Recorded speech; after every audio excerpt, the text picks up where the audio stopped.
ಕಾಂಗ್ರೆಸ್ ಗ್ಯಾರಂಟಿನ ಮೋದಿ ಗ್ಯಾರಂಟಿ? ಮೋದಿನ ಗ್ಯಾರಂಟಿ. ಯಾಕೆ ಮೋದಿ ಗ್ಯಾರಂಟಿ ಇದೆ ಮೇಡಮ್? ಎಷ್ಟು ಯೋಜನೆಗಳು ಕೊಟ್ಟಿದ್ದಾರೆ. ದಿವಸ ಅಧಿಕಾರ ಮಾಡ್ಯಾರಲ್ರಿ, ಹೊಸಬರಿಗೆ ಕೊಟ್ಟು ನೋಡೋಣ ಅಲ್ರಿ. ಹೊಸಬ್ರಿಗೆ ಕೊಟ್ಟು ನೋಡೋಣ. ಯಾಕೆ ಮೋದಿ ಬರ್ಬೇಕು? ಅವರು ದೇಶಕ್ಕಾಗಿ ದೊಡ್ಡ ತ್ಯಾಗ ಐತೆ. ಅವರು 4 ಸಲ ಆರಿಸಿ ಬಂದ್ರು ಕೂಡ ಇಲ್ಲಿ ನೋಡಿ ಏನಿದೆ ಅಭಿವೃದ್ಧಿ. ಧೂಳ ಮುಕ್ತ ಹುಬ್ಬಳ್ಳಿ ಆಗಿಲ್ಲ. ಸಿದ್ದರಾಮಯ್ಯ ಸರ್ಕಾರ ಉಪಯೋಗಿಲ್ಲ, ಬಿಜೆಪಿ ಸರ್ಕಾರನೇ ಉತ್ತಮ. 5 ಸಲ ಬಂದಾರ ಪ್ರಹ್ಲಾದ್ ಜೋಶಿ. ನೀರು ಕೊಡಕ್ಕೆ ದಮ್ ಐತಿಲ್ಲ ಅವ್ರ ಕಡೆ, ದಮ್ ಐತಿಲ್ಲ. ಆಕ್ಚುಲಿ ಹೇಳ್ಬೇಕಂದ್ರೆ ಈ ಸಲ ಮೋದಿನ ಗ್ಯಾರಂಟಿ. ಮೋದಿನ ಗ್ಯಾರಂಟಿ ಇಲ್ಲ, ಫ್ರೀಯಾಗಿ ಕೊಟ್ಟವ್ರಿಗೆ ಹಾಕಲ್ರಿ. ನಮಗೆ ಯಾರು ಸಹಾಯ ಮಾಡ್ರೆ ಅವ್ರಿಗೆ ಹಾಕ್ತೀವಿ. ನಮ್ಗೆ ನಾವು ಸಾಲ ಮನ್ನಾ ಮಾಡೋದು ಬೇಡ, ಏನು ಬೇಡ, ಒಳ್ಳೆ ಕರೆಂಟ್ ಕೊಟ್ಟು ಸಾಕು, ಫ್ರೀ ಕರೆಂಟ್. ಬಿಜೆಪಿ ಅನ್ನೋ ಮಗುಕ್ಕೆ ಏನು ಹೇಳ್ತೇವೆ ಅಂದ್ರೆ ಕಾಂಗ್ರೆಸ್ ಈ ರಾಷ್ಟ್ರದ ತಂದೆ ಇದ್ದಾನೆ. ಅಲ್ಪಾವಧಿ ಯೋಜನೆಗಳು ಏನದಾವಲ್ರಿ, ಒಂಥರ ಪ್ಲಾಸ್ಟಿಕ್ ಕೊಡ ಇದ್ದಂಗೆ ಇವರು 2 ಸಲ 3 ಸಲ ನೀರು ತಂದು ಹೋಗಿಂದ ಟೊಳ್ಳು ಅಂತ ಹೊಡೆದು ಹೋಗ್ಬಿಡ್ತಾವೆ. ನಮ್ಮ ಮೋದಿ ಅವರ ಯೋಜನೆಗಳು ಏನದಾವಲ್ಲ ತಾಂಬರ್ ಕೊಡ್ಕೊಂಡಿದ್ದಂಗೆ ಅದು ಬದಲಾವಣೆ ರೀ. ಏನು ಶೂನ್ಯ ಐತಲ್ಲ. ಪ್ರಹ್ಲಾದ್ ಜೋಶಿ ಅವ್ರು 4 ಸಲ ಬಂದರು. ಏನು ಕೆಲಸ? ಹುಬ್ಬಳ್ಳಿ ನೋಡ್ರಿ, smart city ಎಲ್ಲೈತಿ.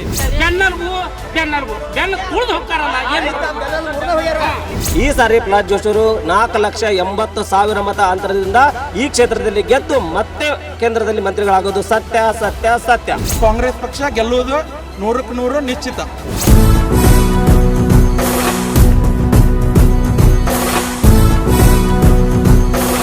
Guarantee guarantee guarantee.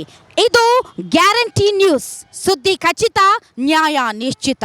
ವೀಕ್ಷಕರೇ, ನಾನಿದ್ದೇನೆ ಗಂಡು ಮೆಟ್ಟಿದ ನಾಡು ಹುಬ್ಬಳ್ಳಿ ಧಾರವಾಡ ಕ್ಷೇತ್ರದಲ್ಲಿ. ಲೋಕಸಭಾ ಚುನಾವಣೆ ನಡೀತಾ ಇದೆ. ಅದರಲ್ಲೂ ವಿದ್ಯಾಕಾಶಿ, ವಾಣಿಜ್ಯ ಕೇಂದ್ರ, ಧೀರರು, ವೀರರು, ದಿಟ್ಟ ಮಹಿಳೆಯರು ಇರುವಂತಹ ಒಂದು ಕ್ಷೇತ್ರದಲ್ಲಿ, ಎಸ್, ಧಾರವಾಡ ಲೋಕಸಭಾ ಕ್ಷೇತ್ರದಲ್ಲಿ ನಿಮ್ಮ ಗ್ಯಾರಂಟಿ ನ್ಯೂಸ್ ಇದೆ. ಗ್ಯಾರಂಟಿ ನ್ಯೂಸ್ ಧಾರವಾಡ ಲೋಕಸಭಾ ಮತಕ್ಷೇತ್ರದಲ್ಲಿ ಜನರ ಅಭಿಪ್ರಾಯವನ್ನು ತಿಳಿದುಕೊಳ್ಳೋದಕ್ಕೆ ಇಲ್ಲಿಗೆ ಬಂದಿದೆ. ತಾವು ನೋಡ್ತಾ ಇದ್ದೀರಾ, ಕಿತ್ತೂರು ರಾಣಿ ಚೆನ್ನಮ್ಮ ಸರ್ಕಲ್ ಇದು. ಕಿತ್ತೂರು ರಾಣಿ ಚೆನ್ನಮ್ಮ ನಮ್ಮ ನಾಡಿನ ಹೆಮ್ಮೆಯ ದಿಟ್ಟ ಮಹಿಳೆ. ಸೊ ಈ ಭಾಗದ ಜನ ಯಾರಿಗೆ ತಮ್ಮ ಮತ ಕೊಡ್ತಾರೆ? 5ನೇ ಬಾರಿಗೆ ಸಂಸದರಾಗಿ ಕೇಂದ್ರ ಸಚಿವರಾಗೋದಕ್ಕೆ ರೆಡಿಯಾಗಿ ನಿಂತಿದ್ದಾರೆ ಪ್ರಹ್ಲಾದ್ ಜೋಶಿ ಅವರು ಬಿಜೆಪಿ JDS ಬೆಂಬಲಿತ ಅಭ್ಯರ್ಥಿ. ಅದೇ ರೀತಿ ವಿನೋದ್ ಅಸೂಟಿ ಅವರು ಸ್ಪರ್ಧೆ ಮಾಡ್ತಾ ಇದ್ದಾರೆ ಕಾಂಗ್ರೆಸ್ ಪಕ್ಷದಿಂದ. ವಿನೋದ್ ಅಸೂಟಿ ಅವರ ಹಿಂದೆ ಇದ್ದಾರೆ ಮಂತ್ರಿಗಳಾದಂಥ ಸಂತೋಷ್ ಲಾಡ್. ಹಾಗೆ ನೋಡಿದ್ರೆ ಈ ಬಾರಿ ಪ್ರಹ್ಲಾದ್ ಜೋಶಿ ಅವರು ಅತಿ ಹೆಚ್ಚು ಬೆವರನ್ನು ಸುರಿಸುತ್ತಿದ್ದಾರೆ ಅಂತ ಹೇಳಲಾಗ್ತಾ ಇದೆ. ಕಾರಣ ಇಷ್ಟೇ, ದಿಂಗಾಲೇಶ್ವರ ಶ್ರೀಗಳು ನಾಮಪತ್ರವನ್ನು ಸಲ್ಲಿಸಿ ಹಿಂಪಡೆದರು. ಆದರೆ ಪ್ರಹ್ಲಾದ್ ಜೋಶಿ ಅವರನ್ನು ಸೋಲಿಸಲೇಬೇಕು ಅಂತ ಪಣ ತೊಟ್ಟಿದ್ದಾರೆ. ಮತ್ತೊಂದು ಕಡೆ ಯಡಿಯೂರಪ್ಪನವರು ಈ ಬಾರಿ ಪ್ರಹ್ಲಾದ್ ಜೋಶಿ ಅವರಿಗೆ ಸಪೋರ್ಟ್ ಮಾಡ್ತಾರಾ ಇಲ್ವಾ ಅನ್ನುವಂತಹ ಒಂದು ಜಿಜ್ಞಾಸೆ ಕೂಡ ಕ್ಷೇತ್ರದಲ್ಲಿ ಓಡಾಡ್ತಾ ಇದೆ. ಈ ಹಿನ್ನೆಲೆಯಲ್ಲಿ ಈ ಬಾರಿಯ ಸ್ಪರ್ಧೆ ಅದು ಪ್ರಹ್ಲಾದ್ ಜೋಶಿ ಅವರಿಗೆ ಕೇಕ್ವಾಕ್ ಆಗುತ್ತಾ ಅಥವಾ ನಿಜಕ್ಕೂ ಅಸೂಟಿ ಅವರು ಸ್ಪರ್ಧೆಯನ್ನು ಒಡ್ಡುತ್ತಾರಾ? ಏನಾಗುತ್ತೆ ಈ ಬಾರಿ ಧಾರವಾಡ ಲೋಕಸಭಾ ಕ್ಷೇತ್ರ? ಹಾಗೆ ನೋಡಿದ್ರೆ ಕಳಸಾ ಬಂಡೂರಿ ಯೋಜನೆ ಏನಿದೆ ಅದು ನೆನೆಗುದಿಗೇನೆ ಬಿದ್ದಿದೆ. ಹಾಗಂತ ಅಭಿವೃದ್ಧಿ ಕಾರ್ಯಗಳು ಏನೂ ಆಗಿಲ್ಲ ಅಂತ ಹೇಳೋದಕ್ಕೆ ನಾವಿಲ್ಲ. ಬದಲಾಗಿ ಇನ್ನೂ ಬೇಕಾಗಿದೆ, ಇನ್ನಷ್ಟು ಬೇಕಾಗಿದೆ. ಹಾಗಾಗಿನೇ ಈ ಬಾರಿ ಸಂಸದರಾಗುವವರ ಮೇಲೆ ಸಿಕ್ಕಾಪಟ್ಟೆ ನಿರೀಕ್ಷೆಗಳು ಕೂಡ ಇವೆ.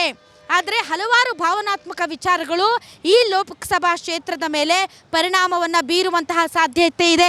ಅದರಲ್ಲೂ ಕೂಡ ನೇಹಾ ಹಿರೇಮಠ್ ಕೊಲೆ ಪ್ರಕರಣ ಎಷ್ಟರ ಮಟ್ಟಿಗೆ ಜನ ರೊಚ್ಚಿಗೆದ್ದಿದ್ದಾರೆ ಅಂದರೆ, ರೊಚ್ಚಿಗೆದ್ದು ಮತ ಹಾಕುವಂತಹ ಮತಗಳು ಯಾವ ರೀತಿಯ ಅಲೆಯನ್ನು ಸೃಷ್ಟಿಸ್ತವೆ ಹೇಳೋಕ್ಕಾಗಲ್ಲ.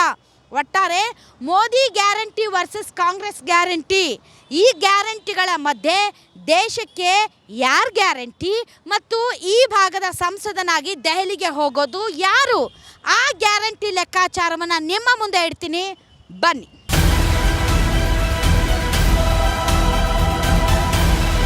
ಬನ್ನಿ ವೀಕ್ಷಕರೇ, ಇಲ್ಲೊಂದಿಷ್ಟು ಹೆಣ್ಮಕ್ಳಿದ್ದಾರೆ, ಬನ್ನಿ ಅವ್ರನ್ನ ಕೇಳೋಣ. ಈ ಒಂದು ಕ್ಷೇತ್ರದಲ್ಲಿ ಯಾರಿಗೆ ನಿಜಕ್ಕೂ ಕೂಡ ಎಜ್ಜಿದೆ, ಯಾರಿಗೆ ಮೇಲುಗೈ ಇದೆ ಅನ್ನೋದನ್ನ ಏನ್ ಹೇಳ್ತಾರಂತ. ನಮಸ್ಕಾರ ರೀ ಮೇಡಮ್. ನಮ್ಮ ಹೆಸರು ರೀ? ನಮ್ಮ ಲಕ್ಷ್ಮೀ ತೋಟದ ಅಂತ ಮೇಡಮ್. ಲಕ್ಷ್ಮೀ ತೋಟದ. ಮೇಡಮ್ ಹೆಂಗೈತ್ರಿ ಫೈಟ್? ಚೆನ್ನಾಗಿದೆ ರೀ ಮೇಡಮ್. ಫೈಟ್ ಐತ್ರಿ? ಇಲ್ಲ ರೀ ಮೇಡಮ್, ಫೈಟ್ ಇಲ್ಲ. ಯಾರ ಪರವಾಗಿ ಐತ್ರಿ? ಜೋಶಿ ಪರವಾಗಿದ್ದಾರೆ. ಪ್ರಹ್ಲಾದ್ ಜೋಶಿ ಪರವಾಗಿ. ಯಾಕ್ರಿ ಮೇಡಮ್? ಯಾಕೆ ಅವರೆಲ್ಲ ಹೇಳೋದು ನೋಡಿದ್ರೆ ಈ ಬಾರಿ ಪ್ರಹ್ಲಾದ್ ಜೋಶಿ ಅವರು ಸಿಕ್ಕಾಪಟ್ಟೆ ಬೆವರು ಸುರಿಸ್ತಾ ಇದ್ದಾರೆ, ಈ ಸಲ ಅವ್ರಿಗೆ ಟಫ್ ಕಾಂಪಿಟೇಷನ್ ಇದೆ ಅಂತ ಅವ್ರು ಹೇಳ್ತಾರೆ. ಚುನಾವಣೆ ಅಂದಮೇಲೆ ಬೆವರು ಸುರಿಸಿದೆ ಇರುತ್ತೆ, ದುಡಿದು ಇರುತ್ತೆ ಮೇಡಮ್. ಅಷ್ಟೇ ರೀ ಮೇಡಮ್. ಬಿಸಿಲಿನ ಬೆವರು ಚುನಾವಣೆ ಬೆವರಲ್ಲ ಜೋಶಿಜಿ ಅವರಿಗೆ ಬಿಸಿಲಿನ ತಾಪ ಜಾಸ್ತಿ ಇರೋದ್ರಿಂದ ಬೆವರು ಬರ್ತಾ ಇದೆ. ಅಲ್ಲ, ಈಗ ನಾನು ಸಂತೋಷ್ ಲಾಡ್ ಅವ್ರನ್ನ ಮಾತಾಡ್ಸ್ಕೊಂಡ್ ಬಂದೇರಿ ಮೇಡಮ್. ಅವ್ರೇನಂದ್ರು, ಸರ ಇದೇನು ಅವ್ರು 3 ಲಕ್ಷ ಲೀಡ್ನಲ್ಲಿ ಗೆಲ್ತಾರಂತ ಅವರೇ ಹೇಳ್ಯಾರ ಅಂತಂದೆ. ಅಷ್ಟು ಈಸಿ ಆಗಿತ್ತಂದ್ರೆ ತಣ್ಣಗೆ ಬಿಸಿಲೈತಂತ ಮನ್ಯಾಗ ಮಕ್ಕೋಬೇಕಾಗಿತ್ತು, ಇಷ್ಟ್ಯಾಕೆ ಪ್ರಚಾರ ಮಾಡಬೇಕು ಅಂತಾರ ಅವರು.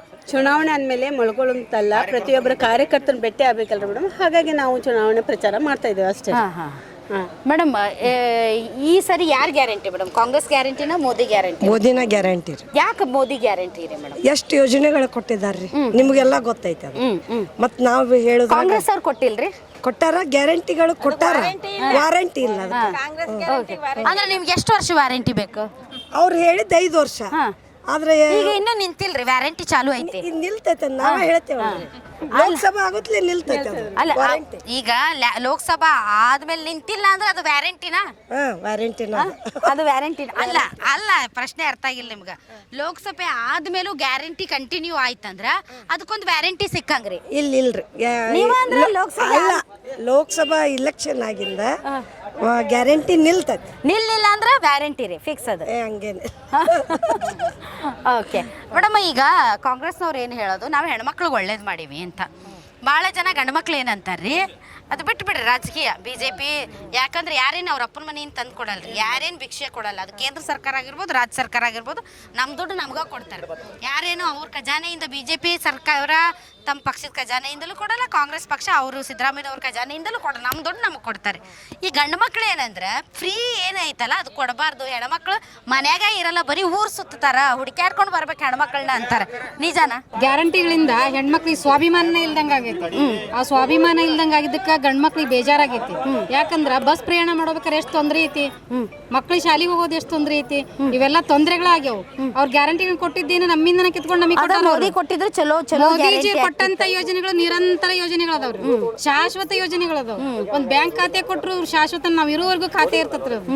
ಅವ್ರ ಯೋಜನೆ ಭಾಗ್ಯ ಸುಖ ಸಮೃದ್ಧಿ ಮೊದ್ಲು ಇದ್ದಿದ್ದಿಲ್ಲ. ಜೀರೋ ಬ್ಯಾಲೆನ್ಸ್ ಜನಧನ ಖಾತೆ ಯೋಜನೆ ಮಾಡಿದ್ದವ್ರು. ಅವಾಗ ನಾವು ಹೊರಗೆ ಬಂದೇವಿ, ಅವಾಗ ಹೆಣ್ಮಕ್ಳು ಹೊರಗೆ ಬಂದೀವಿ. ನಾವು ₹5 ಕೊಟ್ಟು ಅಕೌಂಟ್ ಮಾಡಿಸ್ಕೊಂತಿದ್ವಿ. ಯಾರು ಮಾಡಿಸ್ತಿದ್ದಿಲ್ಲ, ನಾವು ಅವಾಗ ಹೊರಗೆ ಬಂದಿದ್. ಬ್ಯಾಂಕ್ ಖಾತೆ ಮಾಡ್ಸಕ್ ಗ್ರಾಮಕ್ಕನೇ ಕಳ್ಸಿದ್ರು ಅವ್ರು ಬ್ಯಾಂಕ್ನವ್ರು. ಅಲ್ಲಿ ಅವಾಗ ಖಾತೆ ಮಾಡಿ ಹೊರಗೆ ಬಂದ್ವಿ ನಾವು. ಅವಾಗ ಖಾತೆ ಮಾಡಿದ್ ನಿರಂತರ ನಾವು ಶಾಶ್ವತ ಇರುವಂತ ಖಾತೆ. ಈಗ ಜಲ್ ಯೋಜನೆ ಮಾಡಿದಾರೆ ಮೇಡಮ್, ಮಷಿನ್ ಮಾಡಿದಾರಲ್ಲ, ನಿರಂತರ ಭಾಗ್ಯನ ಅಂತ ನಾವು ಹೇಳ್ಬೋದ್ರಿ ಮೇಡಮ್. ಹಾಗಾಗಿ ನಮ್ಮ ಮೋದಿ ಮೊದಲು ಇತ್ತು ರೀ ಮೇಡಮ್. ಇಲ್ಲ ರೀ ಮೇಡಮ್, ನಾವು ನೀರ್ ಮೇಡಮ್, ಇದು ಜನರ ಅತ್ಯವಶ್ಯಕ ಏನು ಮೂಲ ಸೌಕರ್ಯದೊಳಗೆ ಇದೆ ರೀ ಮೇಡಮ್. ಸೌಕರ್ಯಗಳಲ್ಲಿ ನೀರು, ಶೌಚಾಲಯ ಮೊದಲಿಂದ ಇತ್ತು. ಶೌಚಾಲಯ ಮೋದಿಜಿ ಅವರು ಪ್ರತಿ ಮನೆಯಲ್ಲೂ ಶೌಚಾಲಯ ಇರಬೇಕು ಅಂತ ತಂದು ಸ್ವಚ್ಛ ಭಾರತ್ ಘೋಷಣೆ ಸ್ವಚ್ಛ ಭಾರತ ಮೊದಲು ಇತ್ತು ಮೇಡಮ್. ಮಾಡಿದಿಲ್ರಿ, ಯಾರು ಕಾಂಗ್ರೆಸ್ ಸರ್ಕಾರ ಈ ಗ್ರಾಮದಲ್ಲಿ ಸ್ವಲ್ಪ ಯುವಕರಿದ್ದಾರೆ, ಬನ್ನಿ ಅವ್ರನ್ನು ಕೂಡ ಮಾತಾಡ್ಸೋಣ. Sir, ಹೆಂಗೈತ್ರಿ election? ಎಲೆಕ್ಷನ್ ಜೋರ್ ಐತ್ರಿ, ಸದ್ಯಕ್ಕೆ ಫೈಟ್ ಐತ್ರಿ. ಫೈಟ್ ಐತ್ರಿ ಅಂದ್ರೆ ಪ್ರಹ್ಲಾದ್ ಜೋಶಿ ಅವ್ರಿಗೆ ಫೈಟ್ ಐತೆ ಐತ್ರಿ. ಸ್ವಲ್ಪ ವಿರೋಧ ಎಲ್ಲ ಐತ್ರಿ, ಅದಕ್ಕಾಗಿ ಫೈಟ್ ಐತ್ರಿ. ವಿರೋಧಾಲೆ ಐತ್ರಿ. ಓಕೆ, ಅಂದ್ರೆ ಈಗ ಕಾಂಗ್ರೆಸ್ನವ್ರು ಹೊಸಬ್ರು ಹೌದಿಲ್ರಿ? ಅವರು ಇವ್ರು ಹಳಬ್ರು. ಭಾಳ ವರ್ಷದಿಂದ ಇವರು ಸಂಸದರಾಗ್ಯಾರ ಮತ್ತು ಸೆಂಟ್ರಲ್ ಮಿನಿಸ್ಟರು ಆಗ್ಯಾರ. ಸೊ ಸೆಂಟ್ರಲ್ ಮಿನಿಸ್ಟರ್ ಆದ್ಮೇಲೆ ಏನು ಒಳ್ಳೇದು ಮಾಡಿಲ್ಲೇನ್ರಿ? ಮಾಡ್ಯಾರ್ರಿ, ಹಾಂ. ಆದ್ರೆ ಇನ್ನೂ ಡೆವಲಪ್ಮೆಂಟ್ ಜಾಸ್ತಿ ಆಗ್ಬೇಕೈತ್ರಿ. ಈಗ ಎಲ್ಲಾರು ಅವ್ರದ್ದು ಚಲೋ ನಡ್ದೈತಿ, ಇವ್ರದ್ದು ಚಲೋ ನಡ್ದೈತಿ. ರಿಸಲ್ಟ್ ಬಂದ್ಮ್ಯಾಗ ಫೈಟ್ ಮಸ್ತ್ ಐತ್ರಿ. ರಿಸಲ್ಟ್ ಬಂದ್ಮ್ಯಾಗ ಎಲ್ಲ ಗೊತ್ತಾಗತ್ತೆ. ಸೊ ಈಗ ನಿಮ್ಗೆ ಯಾರು ಬಂದ್ರೆ ಚಲೋ ಅನ್ಸತ್ರಿ? ನಮ್ಗೆ ವಿನೋದ್ ಅಸುಟಿನ ಬರ್ಬೇಕಾಗಿತ್ತು. ವಿನೋದ್ ಅಸುಟಿನ ಬರ್ಬೇಕು. ವಿನೋದ್ ಅಸುಟಿ ಗೊತ್ತದಾರ ನಿಮ್ಗೆ? ಗೊತ್ತದಾರ್ರಿ, ನಾವ್ ಕುಂತಾರಲ್ರಿ. ನೋಡಿರಿ. ಪ್ರಹ್ಲಾದ್ ಜೋಶಿ ಅವ್ರಂದ್ರ ಒಂದ್ ಸ್ವಲ್ಪ ಹಿರಿಯರ್ ಅದಾರ, ಅನುಭವ ಜಾಸ್ತಿ ಐತಿ, ಜಾಸ್ತಿ ಅಭಿವೃದ್ಧಿ ಕಾರ್ಯ ಮಾಡ್ಬೋದಂತ ಅನ್ಸಲ್ರಿ? ಈಗ ಅವ್ರು ಇಷ್ಟ ದಿವಸ ಅಧಿಕಾರ ಮಾಡ್ಯಾರಲ್ರಿ, ಹೊಸಬರಿಗೆ ಕೊಟ್ಟು ನೋಡೋಣಲ್ರಿ. ಹೊಸಬ್ರಿಗೆ ಕೊಟ್ಟು ನೋಡೋಣ. ನೀರಾವರಿ ಯೋಜನೆಗೆ ಮೊದ್ಲ ಟಿ ಸಿ ತರ್ಬೇಕಂದ್ರ ರೈತ ಅಲ್ಲಿ ಹೋದ್ರೆ ಟಿ ಸಿ ಕೊಡ್ತಿತ್ತು ನಮ್ಮ ಸರ್ಕಾರ ಇದ್ದಾಗ. ಇವತ್ತ 4 ಲಕ್ಷ ರೂಪಾಯಿ ಮಾಡ್ಯಾರ. 1 ಲಕ್ಷ ಕಟ್ಟಿದ್ರೆ ಟಿ ಸಿ ಸಿಗೋಂಥ ಪರಿಸ್ಥಿತಿ ಒಳಗೆ ಇವತ್ತೇನು ಕಾಂಗ್ರೆಸ್ ಸರ್ಕಾರದ ಐತಿ. ಇವತ್ತು ರೈತರು ಪಾಳೆ ಹಚ್ಚಿದ್ರು ಟಿ ಸಿ ಕೊಡೋವಲ್ರು. ಆಮೇಲೆ ಕರೆಂಟ್ ಕೊಡೋರು ದೂರ ಉಳಿತು. ರಾತ್ರಿ ಏನೋ ಟಿ ಸಿ ಆಗಿ ಬ್ಲಾಸ್ಟ್ ಆಗಿ ಹೋತಂದ್ರೆ ಟಿ ಸಿಗೆ 4.5 ಲಕ್ಷ ರೂಪಾಯಿ ಕಟ್ಟಬೇಕು ರೈತ. ಆದ್ರೆ ಇದು ಉಚಿತ ಯೋಜನೆನ ಏನೋ ರೈತರ ಮ್ಯಾಗ ಬರೀ ಎಳೆಯುವಂಥ ಯೋಜನೆನ ಸ್ವಲ್ಪ ಜನಸಾಮಾನ್ಯರು ಅರ್ಥ ಮಾಡ್ಕೋಬೇಕು ಇದನ್ನ. ಆಮೇಲೆ ಶೌಚಾಲಯ ವಿಷಯಕ್ಕೆ ಬಂದಾಗ ಸ್ವಚ್ಛ ಭಾರತ ಅಡಿಯೊಳಗೆ ಬಯಲು ಮುಕ್ತ ಶೌಚ ಗ್ರಾಮವನ್ನು ಮಾಡಿದಂಥ ಮೊಟ್ಟ ಮೊದಲ ಪ್ರಧಾನಿ ಸನ್ಮಾನ್ಯ ನರೇಂದ್ರ ಮೋದಿ ಅವರು. ಹೌದಾ? ಈ ಒಂದು ಇನ್ನು ಈಗ ಜಲಜೀವನ ಯೋಜನೆ ಒಳಗೆ ಶಿಗ್ಗಾಂವ್ ತಾಲೂಕಿಗೆ 400 ಕೋಟಿ ರೂಪಾಯಿ ತೊಗೊಂಬಂದರು. ಯಾರು? ಸನ್ಮಾನ್ಯ ಜೋಶಿಯವರು ಮತ್ತು ನಮ್ಮ ರಾಜ್ಯದ ಮುಖ್ಯಮಂತ್ರಿಗಳಾದಂಥ ಸನ್ಮಾನ್ಯ ಬಸವರಾಜ ಬೊಮ್ಮಾಯಿ ಅವರು, ಮಾಜಿ ಮುಖ್ಯಮಂತ್ರಿಗಳು ಬಸವರಾಜ ಬೊಮ್ಮಾಯಿ ಅವರು, ಜೋಶಿಯವರು ಕಂಬೈಂಡ್ ಆಗಿ ದುಡ್ಡನ್ನು ಹಾಕಿ ಮನೆಗೂ ನೀರು ಕೊಡುವಂಥ ಯೋಜನೆಯನ್ನು ಜಾರಿಗೊಳಿಸ್ಯಾರ. ಸುಮಾರು 30 ಕಿಲೋಮೀಟರ್ನಿಂದ ವರದಾ ನದಿಯಿಂದ ಈ ಚಂದಾಪುರ ಗ್ರಾಮದ ಮಟ್ಟ ನೀರು ಬರ್ತೈತೆ ಅಂದ್ರೆ ಇದು BJPಯಿಂದ ಮಾತ್ರ ಸಾಧ್ಯ, ಕಾಂಗ್ರೆಸ್ ಸರ್ಕಾರದಿಂದ ಅಂತ ಅಲ್ಲ. ಹಿಂದೆ ಬಂಗಾರಪ್ಪನವರಿದ್ದರು, ಅವಾಗ 92ರ ಬಂಗಾರಪ್ಪನ ಗೌರ್ಮೆಂಟ್ ಇದ್ದಾಗ ನಾವು ನೀರು ಕೊಡ್ತೀವಿ ನಿಮ್ಗೆ ಅಂತ ಹೇಳಿದರು, ಇನ್ನೂ ಮಠನ ಬರಲಿಲ್ಲ. ಆದರೆ ಮುಂದೆ ಅದು ಯಡಿಯೂರಪ್ಪನವ್ರು ಬಂದಾಗ ಇಂಥ ಯೋಜನೆಗಳನ್ನ ಚಾಲನೆ ಕೊಟ್ಟರು. ಇಲ್ಲೇ ಸುಮಾರು 738 ಕೋಟಿ ರೂಪಾಯಿದ್ದು ನೀರಾವರಿ ಯೋಜನೆಯನ್ನು ಏತ್ ನೀರಾವರಿ ಯೋಜನೆ ತಂದು ಶಿಗ್ಗಾಂವ್ ತಾಲೂಕಿಗೆ ವರದಾ ನದಿಯಿಂದ ನೀರು ತಂದು ಕೊಟ್ಟರು. ಆದರೆ ಇದು ಒಂದು ಯೋಜನೆ ಮಾಡಿ ಕೆಲಸ ಮಾಡುವಂಥ ನಾಯಕರುಗಳಿದ್ದಾಗ ಮಾತ್ರ ಸಾಧ್ಯ. ಕೇವಲ ಭರವಸೆಗಳನ್ನು ಕೊಟ್ಟು ಟೊಳ್ಳು ಭರವಸೆ ಸುಳ್ಳು ಭರವಸೆಯನ್ನು ಕೊಟ್ಟಂಥ ಈ ಸರ್ಕಾರ ಇರುತ್ತಲ್ಲ, ಇನ್ನೇನು ಭಾಳ ದಿನ ನಿಲ್ಲಂಗಿಲ್ಲ. ಯಾಕಂದ್ರೆ ಶಿಗ್ಗಾಂವದಿಂದ ಹಾವೇರಿಗೆ ಹೋಗ್ಬೇಕಾದ್ರೆ ಮೊದಲು 26 ರೂಪಾಯಿ ಬಸ್ ಚಾರ್ಜ್ ಇತ್ತು. ಏನು ಇವರು ಉಚಿತ ಕೊಡುಗೆ ಕೊಟ್ಟರು, ಬಸ್ಸು ಉಚಿತ ಮಾಡಿದಾಗ 66 ರೂಪಾಯಿ ಬಸ್ ಚಾರ್ಜ್ ಆಗೈತಿ. ಎಲ್ಲಿದೆ ಉಚಿತ ಎಲ್ಲೈತಿ? ಇವರು ಅಕ್ಕಿ ಕೊಡ್ತೀವಿ ಅಂದ್ರೆ ಇವತ್ತ ಅಕ್ಕಿ ಕೊಡೋ ಬದ್ಲಿ ರೊಕ್ಕ ಕೊಡಾಕತ್ರ. ಆದ್ರೆ ಇವ್ರು ಅಕ್ಕಿ ಕೊಡಾಕತ್ತಿಂದ ಬ್ಯಾಳಿ ರೇಟ್ 200 ರೂಪಾಯಿ ಆತು. ಹೌದ್ರಿ? KG ಎಣ್ಣೆ ರೇಟ್ 200 ರೂಪಾಯಿ ಆತು. ಬಡವ್ರು ಏನು ತಿನ್ಬೇಕು? ರೈತ ಅಕ್ಕಿ ಬೆಳಿತಾನ ಅಂದ್ರೆ ಅದಕ್ಕೆ ಬೆಲೆ ಇಲ್ಲ. ಪೆಟ್ರೋಲ್ ಡೀಸೆಲ್ ಬೆಲೆ ಕಡಿಮೆ ಆದ್ರೆ ದಿನಬಳಕೆ ವಸ್ತುಗಳ ಬೆಲೆ ಕಡಿಮೆ ಆಗುತ್ತೆ ರೀ ಸರ್. ಹೇಳ್ತೀನಿ ನೀವು ಒಂದ್ ಕೆಲಸ ಮಾಡ್ರಿ, ಇವತ್ತು ಸಿದ್ದರಾಮಯ್ಯನವ್ರ ಪ್ರಶ್ನೆ ಮಾಡ್ರಿ, ಗ್ಯಾಸ್ ಸಿಲಿಂಡರ್ ಟ್ಯಾಕ್ಸ್ ಎಷ್ಟು ಹಾಕ್ತಾರೆ ಇವರು ಅಂತೇಳಿ. ಬೇಸಿಕಲಿ ಕಂಪೇರಿಟಿವ್ ತಡ್ರಿ ಸರ್, ಮನಮೋಹನ್ ಸಿಂಗ್ ಸರ್ಕಾರ ಇದ್ದಾಗ ರೇಟಿಗೂ ಈಗಿನ ರೇಟಿಗೂ ಭಾಳ ವ್ಯತ್ಯಾಸ ಐತ್ರಿ. ನೀವು ತಡ್ರಿ, ಈಗ ವಾದಕ್ಕೆ ವಾದ BJP ಸರ್ಕಾರ ಬಂದಾಗ ಏನು ಹೇಳ್ತು, ಬೆಲೆ ಏರಿಕೆ ಜಾಸ್ತಿ ಐತಿ, ಗ್ಯಾಸ್ ಪೆಟ್ರೋಲ್ ಬೆಲೆ ಜಾಸ್ತಿ ಐತಿ ಅಂತ ತಲೆ ಮೇಲೆ ಸಿಲಿಂಡರ್ ಹೊತ್ಕೊಂಡು ತಿರುಗಿದ್ರು. ಅವಾಗಿನ ಕಂಪೇರ್ ಮಾಡಿದ್ರೆ ಈಗ ಎಷ್ಟಾಗೈತ್ರಿ? ಇಂಟರ್ನ್ಯಾಷನಲ್ ಇದು ಕ್ರೂಡ್ ಆಯಿಲ್ ಬೆಲೆ ಕಡಿಮೆ ಇದ್ರೂ ನಮ್ಗೆ ಲಾಭ ಸಿಗ್ಲಿಲ್ಲ. ಅವಾಗ್ಲೂ ಕಡಿಮೆ ಮಾಡ್ಲಿಲ್ಲ, ಈಗಲೂ ಕಡಿಮೆ ಮಾಡಿಲ್ಲ.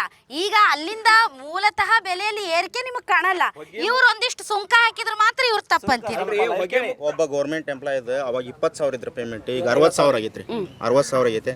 ಹಂಗ ದಿನ ಬೆಳಿಗ್ಗೆ ರೈತರದ ಆದಾಯನು ಜಾಸ್ತಿ ಆಗೈತೇನ್ರಿ? ದ್ವಿಗುಣ ಆಗಕತ್ತಾವು. ಮೊದಲ ಕ್ವಿಂಟಲ್ಗೆ ಬರಗಾಲದಿಂದ ಬೆಳೆ ಬೆಳೆಯಕ್ಕಾಗದೆ ರೈತರು ಸಾಯ್ತಿದಾರ್ರಿ. ಒಂದು ಕ್ವಿಂಟಲ್ಗೆ 1200 ಮೆಕ್ಕೆಜೋಳದ ರೇಟ್ ಬೆಳೆ ಇಲ್ಲ, ಬೆಳೆದ್ರು ಬೆಂಬಲ ಬೆಲೆ ಆಗ್ಯಾವ. ಇವ್ರ ಕಾಲಿಟ್ಟಿಂದ ಬರಗಾಲ ಬಂತ್ರಿ. ಅವ್ರ ಬರಗಾಲಕ್ಕೆ ಮುಂದಾಲೋಚನೆಯಾಗಿ ಏನು ಮಾಡವಲ್ರಲ್ಲ ಇವ್ರು. ಈಗ ಬರಗಾಲ ಬಿದ್ದತ್ರಿ, ಬರಗಾಲ ಬಿದ್ರೆ ಅದಕ್ಕೆ ಸರಿಯಾಗಿ ಕರೆಂಟ್ ಸಫಿಶಿಯಂಟ್ ಆಗಿ ಕೊಡ್ತಾ ಇಲ್ಲ. ಜಾಸ್ತಿ ಆಗ್ಬಾರ್ದ್ರಿ. ಆದ್ರೆ ರೈತರು ಆಯ್ತಾಯ್ತು, ರೈತರು ಮತ್ತು ಕೊಡೋಣ್ರಿ ಅವ್ರಿಗೆ. ಈಗ ಅಲ್ಪಾವಧಿ ಯೋಜನೆಗಳು ಇವೆಲ್ಲ ಅಲ್ಪಾವಧಿ ಯೋಜನೆಗಳು ಏನದಾವಲ್ರಿ, ಒಂಥರ ಪ್ಲಾಸ್ಟಿಕ್ ಕೊಡ ಇದ್ದಂಗೆ ಇವ್ರು. ಪ್ಲಾಸ್ಟಿಕ್ ಕೊಡ ಇವು 2 ಸಲ 3 ಸಲ ನೀರು ತಂದು ಹೋಗಿಂದ ಟೊಳ್ಳು ಅಂತ ಹೊಡೆದು ಹೋಗ್ಬಿಡ್ತಾವೆ. ನಮ್ಮ ಮೋದಿಯವರ ಯೋಜನೆಗಳು ಏನದಾವಲ್ಲ ತಾಮ್ರ ಕೊಡ್ಪಾನ ಇದ್ದಂಗೆ ಅದು ಶಾಶ್ವತವಾಗಿ. ಇವೆಲ್ಲ ಅಲ್ಪಾವಧಿ ಯೋಜನೆಗಳು 5 ಗ್ಯಾರಂಟಿ ಏನದಾವಲ್ರಿ, ಇವೆಲ್ಲ ಹಿಂಗೆ ಬರೋದು ಹಿಂಗೆ ಹೋಗೋದು. ಪ್ಲಾಸ್ಟಿಕ್ ಕೊಡ್ಪಾನ ಕರಿಗೆ ಹೋಗ್ಬಿಡ್ತಾವೆ ಇವು. ಅಂದ್ರೆ ಕೊಡೋಗಿಂತ ಕೊಡದೇ ಇರೋದೇ ಬೆಟರ್. ಮಾಡನ್ರಿ ಅವ್ರಿಗೆ ದೀರ್ಘಾವಧಿ ಯೋಜನೆಗಳನ್ನು ಮಾಡನ್ರಿ. ಕೊಡೋರಿಗಿಂತ ಅಲ್ಲ ಅಲ್ರಿ, ಕೊಡೋರಿಗಿಂತ ಕೊಡದೇ ಇರೋರೇ ಗ್ರೇಟ್ ಅಂತೀರಿ. ಅಲ್ಲ ಗ್ರೇಟ್ ಅಲ್ರಿ, ಗ್ರೇಟ್ ಅಲ್ಲ. ಉಚಿತ ಯಾವ್ದು ಬೇಡ. ಈಗ ಕೊಡಲಿ, ಏನ್ ಕೊಡ್ಬೇಕು? ಉಚಿತ ಶಿಕ್ಷಣ ಕೊಡ್ಲಿ, ಉಚಿತ ಆರೋಗ್ಯ ಕೊಡ್ಲಿ.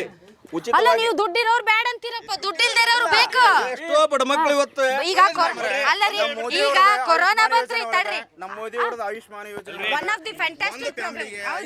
ಒಂದ್ ನಿಮಿಷ ತಡ್ರಿ. 5 ಲಕ್ಷ ಕೊಟ್ಟಿದ್ದು, 5 ಗ್ಯಾರಂಟಿ ಕೊಟ್ಟಿದ್ದು ಸಮ ಅಲ್ಲ. ತಡ್ರಿ ಒಂದ್ ನಿಮಿಷ. ತಮಗೇನ್ ಅನ್ಸತ್ರಿ? ನಮ್ಗೇನಿಲ್ರಿ, ಅವ್ರು ಇಷ್ಟ ದಿನ ಎಲ್ಲ ಅವ್ರದ ಗೌರ್ಮೆಂಟ್ ಅವ್ರದ್ದು ಎಲ್ಲ ಇದ್ದು ಅವ್ರಿಗೆ ಕೆಲಸ ಮಾಡೋಕ್ಕಾಗಿಲ್ರಿ. ಇನ್ನೂ ಸ್ವಲ್ಪ ಮಾಡ್ಬೋದಿತ್ರಿ. ಇವ್ರು ಹೊಸಬ್ರು ಕೊಟ್ರೆ ಇವ್ರು ಏನಾರು ಮಾಡ್ತಾರೆ, ಚೇಂಜ್ ಮಾಡ್ಬೋದು ಅಂತ ಇವ್ರಿಗೆ ಓಟ್ ಹಾಕೋದಂತ ಈ ಸರಿ ತೀರ್ಮಾನ ಮಾಡ್ರಿ. ಅಲ್ರಿ ಸರ್, ಈಗ ಮೋದಿ ಗ್ಯಾರಂಟಿ, ಕಾಂಗ್ರೆಸ್ ಗ್ಯಾರಂಟಿ, ಯಾವ ಗ್ಯಾರಂಟಿ ಜನರಿಗೆ ತಲುಪೈತೆ ಅಂತ ಅನ್ಸುತ್ತೆ? ಯಾವ ಗ್ಯಾರಂಟಿನೂ ಯಾರಿಗೂ ತಲುಪಿಲ್ರಿ. ಇವ್ರು 2,000 ಕೊಡ್ತಾನೆ ಅಂತ ಇವ್ರು ಕೊಡಾಕತ್ತಾರೆ. ಇವ್ರ ಗ್ಯಾರಂಟಿ ಇವ್ರು ತಗೊಳತ್ತೇವ್ರಿ. ಅವ್ರದ್ದು ಏನೇನೋ ಹೇಳಿದ್ರು, ಅವ್ರು ಯಾವ ಗ್ಯಾರಂಟಿನೂ ಕೊಟ್ಟಿಲ್ಲ ಅವ್ರದ್ದು. ಅಲ್ಲ, ಅವ್ರೇನಂತಾರಂದ್ರ ಮನೆಗೂ ಶೌಚಾಲಯ ಕಟ್ಟಿಸ್ಕೊಟ್ಟಿವಿ ಅದ ಗ್ಯಾರಂಟಿ, ಮನೆಗೂ ನೀರ್ ಕೊಟ್ಟಿವಿ ಅದ ಗ್ಯಾರಂಟಿ, ರಸ್ತೆ ಮಾಡಿವಿ ಅದ ಗ್ಯಾರಂಟಿ. ಎಲ್ಲಿ ಮಾಡ್ಯಾರ್ರಿ ಮೇಡಮ್? ಇದ ರಸ್ತೆ ನೋಡ್ರಿ, ಇದು ತಡಸದವರೆಗೂ ಸರಿ ಐತೆ ನೋಡ್ರಿ. ಇದು ಮಲ್ಕುಂಕೊಪ್ಪಲಿಂದ ಚಿನ್ನೂರು ರಸ್ತೆ ಹೋಗನ್ರಿ. ಅವ್ರು ಸರ ಬರ್ಲಿ, ಕಾರ್ ತಗೊಂಡು ಹೋಗ್ಬಿಡೋಣ. ಅವ್ರ ಕಾರ್ ದಾಟತಂದ್ರೆ ಅಭಿವೃದ್ಧಿ ಮಾಡ್ಯಾರ ಅಂತಂದು ಒಪ್ಕೊಂತೀವಿ. ನಮ್ಮ ರಸ್ತೆಯಲ್ಲಿ ನಡೆಯಾಡಕ್ ಬರಂಗಲ್ರಿ. ನನಗೂ ಭಾಳ ತಲೆನೋವು ಬಂತಪ್ಪ, ಅಲ್ಲಿಂದ ಚೇಂಜ್ ಮಾಡ್ಕೊಂಡ್ ಬಂದಿನಿ. ಮತ್ತೆ ಅಭಿವೃದ್ಧಿ ಆಗೈತೆ ಅಂತ ನೀವೇ ಹೇಳ್ತೀರಲ್ರಿ.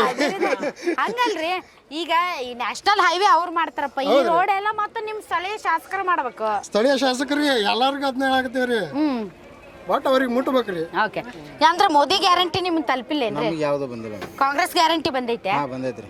All right. ಆಯುಷ್ಮಾನ್ ಯೋಜನೆ ನಿಜಕ್ಕೂ ಕೂಡ ಅದು ಕೊರೋನಾ ಟೈಮಲ್ಲಿ ಬಡವರು ಶ್ರೀಮಂತರು ಅನ್ನೋದೇ ಪ್ರತಿಯೊಬ್ಬರಿಗೂ ಕೂಡ ಕೊರೋನಾ ಟೈಮಲ್ಲಿ ಹೆಲ್ಪ್ ಆಗಿತ್ತು.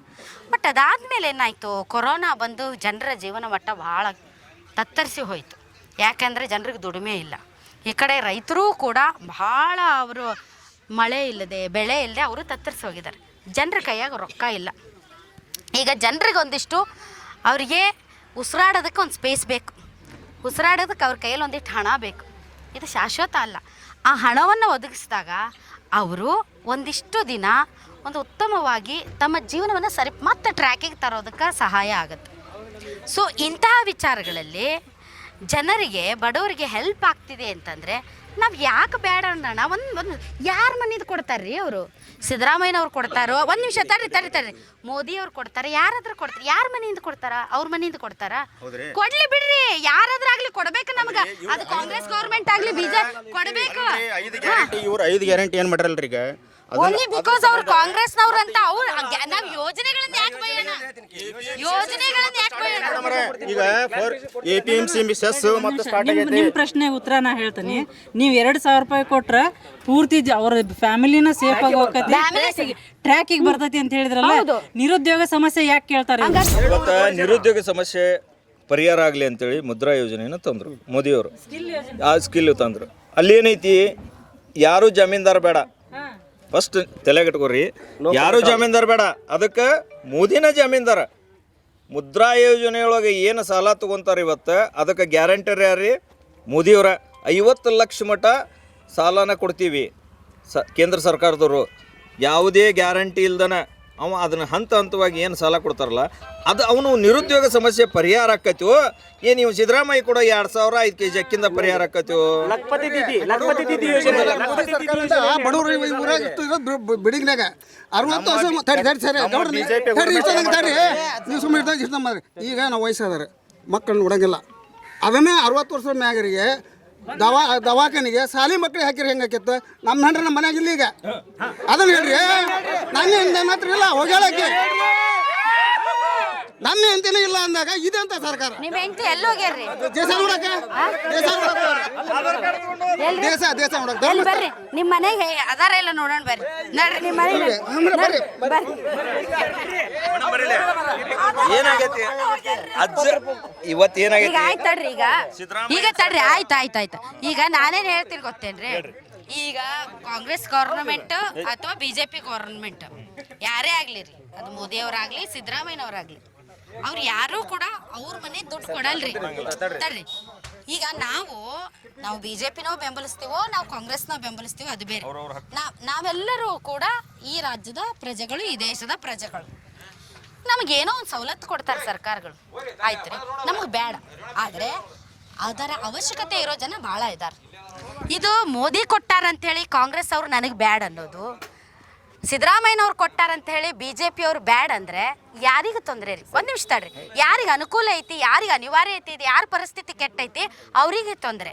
ಈ ಯೋಜನೆಗಳು ಅವ್ರು ಕೊಟ್ಟಾರ ಅಂತೇಳಿ ಕಾಂಗ್ರೆಸ್ ಅವ್ರು ಕೊಟ್ಟಾರ ಅಂತೇಳಿ BJP ಅವ್ರು ಬ್ಯಾಡ್ ಅನ್ನೋದು, BJP ಅವ್ರು ಕೊಟ್ಟಾರಂಥೇಳಿ ಕಾಂಗ್ರೆಸ್ ಅವ್ರು ಬ್ಯಾಡ್ ಅನ್ನೋದ್ರಿಂದ ನಮಗೆ ಬರಬೇಕಾಗಿದ್ದು ನಾವು ಯಾಕೆ ಬ್ಯಾಡ್ ಅನ್ನೋಣ?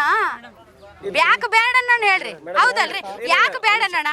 ಯಾರಿಗೆ ಅವಶ್ಯಕತೆ ಇದೆ ಅವ್ರಿಗೆ ಸಿಗಲಿ, ಅವ್ರಿಗೆ ಒಳ್ಳೇದಾಗ್ಲಿ, ಅವ್ರಿಗೆ ಒಳ್ಳೇದಾಗ್ಲಿ. ಆದ್ರೆ ನಿಮ್ಮ ಹಕ್ಕು, ನಿಮ್ಮ ಅಧಿಕಾರ. ನಾನು ಇಂಥವ್ರಿಂದ ನನಗೆ ನೀವು ಅಂದ್ರಿ ಶಿಗ್ಗಾವಿ ಕುಡಿಯೋ ನೀರು ಇರಲಿಲ್ಲ, ಬಂಗಾರಪ್ಪನವ್ರ ಕಾಲದಿಂದ ನಾವು ಭಾಳ ಒತ್ತಾಯ ಮಾಡಿದ್ವಿ, ನಮಗೆ ಬರಲಿಲ್ಲ. ಆದ್ರೆ ಬೊಮ್ಮಾಯಿ ಅವ್ರು ಬಂದ ಮೇಲೆ ಮತ್ತೆ ಇವರು ಪ್ರಹ್ಲಾದ್ ಜೋಶಿ ಅವ್ರು ಬಂದ ಮೇಲೆ ನಮ್ಮ ಊರಿಗೆ ನೀರು ಬಂತು ಅಂತ ಹೇಳಿದ್ರೆ ಗುಡ್. ನಿಮಗೆ ಸಹಾಯ ಯಾರು ಮಾಡ್ತಾರೆ? ನೀವು ಅವ್ರಿಗೆ ಓಟ್ ಹಾಕ್ರಿ. ಆದರೆ ನೀವು ಆ ರಾಜಕೀಯ ಪಕ್ಷವನ್ನು ಬೆಂಬಲಿಸ್ತೀರಿ ಅನ್ನೋ ಕಾರಣಕ್ಕೆ ಸರ್ಕಾರದಿಂದ ಕೊಡ್ತಿರುವಂತಹ ಸವಲತ್ತುಗಳೇ ಬೇಡ, ಅವು ಯಾರಿಗೂ ಬೇಡ, ಅವು ಡೆಡ್ ವೇಸ್ಟ್ ಹಂಗ ಅನ್ನೋದು ಸರಿ ಇಲ್ಲ. ನಾ ಹೇಳ್ತೀನಿ, ಯಾವುದೇ ಸರ್ಕಾರಿ ಯೋಜನೆಗಳನ್ನು ಕೊಡ್ಬೇಕಂದ್ರೆ ಯಾರು ಅವ್ರ ಮನೆಯಿಂದ ಕೊಡಲ್ಲ ಅನ್ನೋದು ನಿಮ್ಮ ಮಾತು ಸತ್ಯ. ಅವರು ನಾವು ಕೊಟ್ಟಂತ ಟ್ಯಾಕ್ಸ್ ಇಂದಾನೆ ಕೊಡ್ತಾರೆ. ಬಟ್ ಯಾರಿಗೆ ಕೊಡಬೇಕು ಅನ್ನೋ ಯೋಚನೆಗಳು ಸರ್ಕಾರಕ್ಕೆ ಇರಬೇಕಾಗಿತ್ತು. ಏನು ಕರ್ನಾಟಕದ ಎಲ್ಲಾ ಗೃಹಿಣಿಯರಿಗೂ 2,000 ಕೊಡ್ಬೇಕಂದ್ರೆ ಎಲ್ಲಾ ಗೃಹಿಣಿಯರಿಗೆ ಅವಶ್ಯಕತೆ ಇತ್ತಾ? ನೀವೇನ್ ಹೇಳಿದ್ರಿ?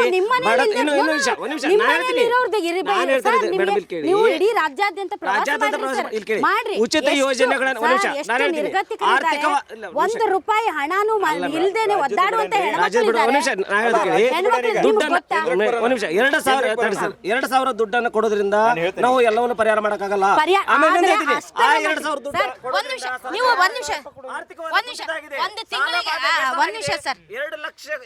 ರಾಜ್ಯನೂ ಸರ್ ಪ್ರತಿ ಸರ್ಕಾರ ಬಿಜೆಪಿ ಇದ್ದಾಗೂ ಸಾಲ ಮಾಡಿದ್ರು. ಬಿಜೆಪಿ ಈಗ ಒಂದ್ ನಿಮಿಷ ಈಗ ಬಿಜೆಪಿ ತಡ್ರಿ, ಗೌರ್ಮೆಂಟ್ ರೈತರ ಗೌರ್ಮೆಂಟ್ ಅಂತಾರೆ ಅದ 2,000 ಕೊಡೋದ್ರ ಬದ್ಲಿ DAP 1350 ಇದ್ದಿದ್ದು ಅಷ್ಟೇ ಅವರಿಗೆ ಇತ್ತಂದ್ರೆ ₹500 ಮಾಡನ್ರಿ. DAP ಇವರೇ 300 ಚಿಲ್ಲರ್ ಐತಲ್ಲ 100 ಮಾಡನ್ರಿ, ಅಥವಾ ಫ್ರೀನ ಕೊಡನ್ರಿ. ರೈತರು ಅನುಕೂಲ ಆಗತ್ತೆ. ಅವಳಿಗೆ ಎಲ್ಲಾ ಮಹಿಳೆಯರಿಗೂ ಅಲ್ರಿ 2,000 ಉಚಿತ ಪ್ರಯಾಣ ಅನ್ನೋದ್ರ ಬದ್ಲಿ ಡೀಸೆಲ್ ರೇಟ್ ಕಮ್ಮಿ ಮಾಡನ್ರಿ, ಪೆಟ್ರೋಲ್ ರೇಟ್ ಕಮ್ಮಿ ಮಾಡನ್ರಿ.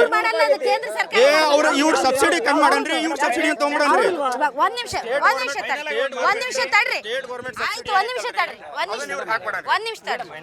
ತಡ್ರಿ. ಈ ವಾಚಿನ ಬೆಲೆ ರೀ ಸರ, ಈ ವಾಚಿನ ಬೆಲೆ ಇದು ₹50 ಅಂತ ಇಟ್ಕೊಡ್ರಿ ಸರ್. ಜನಕ್ಕೆ ನೀವು ಬಯಸೋದು ಈ ವಾಚ್ ನನಗ ಒಂದು ₹25 ಸಿಗಬೇಕಂತ ನೀವು ಬಯಸ್ತೀರಿ ಏನ್ರಿ ಸರ್? ಈ ವಾಚಿನ ಬೆಲೆ ₹50 ಇರುತ್ತೆ. ಒಂದ್ ನಿಮಿಷ, ನಾನ್ ಬಯಸ್ತೀನಿ, ನೀವು ಬಯಸ್ಬೇಡ್ರಿ. ನಿಮ್ಮ ಹತ್ರ ಇರುತ್ತೆ, ನೀವು ಹಾಕೊಳ್ಳಿ. ಆಯ್ತು, ₹25 ಬರ್ಬೇಕು. ಈ ವಾಚಿನ ಬೆಲೆ ₹50 ಇರುತ್ತೆ, ನಂಗೆ ₹25 ಕೊಡ್ರಿ ಅಂತ ನಾವು ಕೇಳ್ತೀವಿ. ಹಿಂದಿನ ಸರ್ಕಾರ ₹50 ಕೊಡ್ತಿತ್ತು ಏನ್ರಿ ಸರ್? ಈಗ ಬರೋ ಸರ್ಕಾರ ಇದಕ್ಕೆ ₹200 ಮಾಡ್ತೈತಿ ಏನ್ರಿ? ₹200 ಮಾಡ್ತೈತಿ. ರಾಜ್ಯಕ್ಕೆ ಬರುವಾಗ ಅದ್ರ ಮೇಲೆ ಒಂದು ₹10 ಇವ್ರು ಎಕ್ಸ್ಟ್ರಾ ಹಾಕ್ತಾರೆ. ಮೂಲ ಬೆಲೆನೇ ಜಾಸ್ತಿ ಇರುತ್ತೆ, ಅದ್ರ ಮೇಲೆ ಇವರು ಟ್ಯಾಕ್ಸ್ ಹಾಕ್ತಾರೆ. ಎರಡೂ ಕಡೆಯಿಂದ ಬರೆ ಬಂದಂಗಾಯ್ತು. ನಾವೇನು ಹೇಳ್ತೀವಿ, ಅಲ್ಲಿಂದ ಬಂದಿದ್ದು ಕರೆಕ್ಟ್ ಐತಿ, ಇಲ್ಲಿ ಮಾತ್ರ ಸುಂಕ ಹಾಕ್ಬೇಡ್ರಿ ಅಂದ್ರೆ ಅದು ಯಾವ ನ್ಯಾಯ? ಇಲ್ಲಿ ಇದು ನೀವೇನು ಹೇಳಿದ್ರಲ್ಲ ₹50 200 ಯಾವಾಗ, ಫಾರ್ ಎಕ್ಸಾಂಪಲ್ ಹೇಳ್ತೀನಿ, ಅದು ಯಾವಾಗ ಆಗ್ತಿತ್ತಂದ್ರೆ ಕಳೆದ ಕಾಂಗ್ರೆಸ್ ಸರ್ಕಾರ ಏನಿತ್ತಲ್ಲ ಅಲ್ಲಿ ಸೆಂಟ್ರಲ್ ಅವಾಗ ಆಗ್ತಿತ್ತು. ಯಾಕಂದ್ರೆ ನಮ್ಮ ಟ್ಯಾಕ್ಸ್ ಪದ್ಧತಿಗಳು ಆ ರೀತಿಯಾಗಿದ್ವು.